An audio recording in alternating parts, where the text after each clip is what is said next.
De tout temps, il a fallu que l'homme se charge de résoudre les problèmes de la communauté à laquelle il appartient. Qu'il s'agisse de problèmes liés à la sécurité de son clan ou à son développement et épanouissement.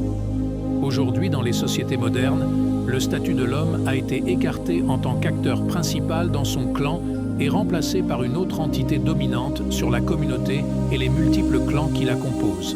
Les hommes ont cédé leur place en tant que mâles dominants responsables de leur clan aux États et gouvernements auxquels ils sont sujets et soumis. Sauf que ces États, par souci politique et économique, se sont alignés sur les revendications féministes sur les dépens des hommes. En cherchant à corriger les prétendues injustices commises contre les femmes, les États ont promulgué des lois défavorables pour les hommes et accordant un favoritisme injustifié pour les femmes et ignorant toutes sortes de débats qui pourraient remettre les pendules à l'heure. Après des décennies de féminisme, certains acteurs contemporains commencent à identifier la crise profonde que vivent désormais les sociétés et tirent la sonnette d'alarme quant au devenir des populations. Alors que le discours féministe tourne progressivement vers une confrontation directe avec les hommes, qui eux continuent à être hermétiques, surtout aux revendications exagérées et peu réalistes des femmes, il en résulte visiblement un écart qui continue à se creuser au niveau des relations hommes-femmes. Les hommes, étant inconscients quelque part, des tenailles dans lesquelles ils se sont retrouvés, dues au fait du manque de solidarité et de structuration, contrairement au mouvement féministe, ont perdu des décennies à subir des changements sociétaux, sans trop y prêter attention, et se faisaient spolier discrètement et continuellement, jusqu'à ce qu'ils découvrent que ce système leur est défavorable et les mène à leur ruine, en menaçant leur droit à fonder des familles et à surtout les préserver et préserver leurs intérêts en cas de séparation.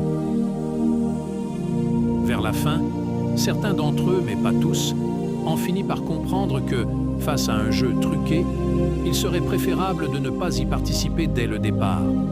Ils savent qu'ils font là un énorme sacrifice.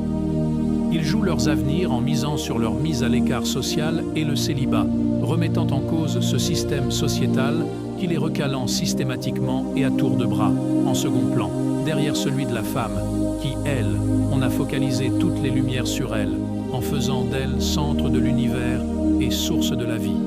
Et on s'est donné tant de peine à garnir son statut d'une panoplie de textes et de lois, en faisant d'elle une entité intouchable et irréversible, ayant les droits absolus. Ces hommes ont fait le choix de tracer leur chemin dans la vie, indépendamment des clichés sociaux, et quelque part et sans le savoir, ceci semblait au départ comme une inertie, a fini par dessiner les traits de ce qui pourrait sembler une riposte aux exagérations des féministes. Une esquisse d'une sorte de révolte masculine, plutôt nuancée, est en train de marquer l'évolution linéaire humaine. Dans ses attraits les plus soft, elle se manifeste comme une rétention envers l'engagement et la vie de couple et le reni des relations avec le sexe opposé. Tandis que dans ses formes les plus marquées, elle se manifeste par des comportements hostiles envers l'autre partie. Ceci trouve une explication dans les théories de contrôle, plutôt sadiques, des masses populaires, qu'appliquent peut-être inconsciemment ces hommes. La gestion par le pourrissement a été souvent utilisée par les élites. En ayant recours à la pratique de ce genre de théorie, les hommes sont bien conscients du danger qui les guette.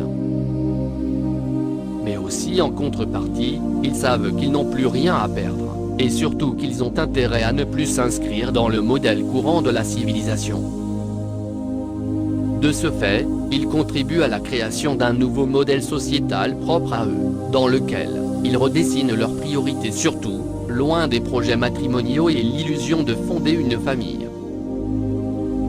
Ainsi, sous l'obstination des élites, et en attente d'une révolte mondiale sur la voracité du capitalisme à l'origine du mouvement féministe, pour la première fois de l'histoire, les hommes décident de se mettre volontairement sur la touche, et observer tranquillement les capitalistes et les féministes, mener tout droit l'humanité vers la faillite, en éradiquant le genre humain.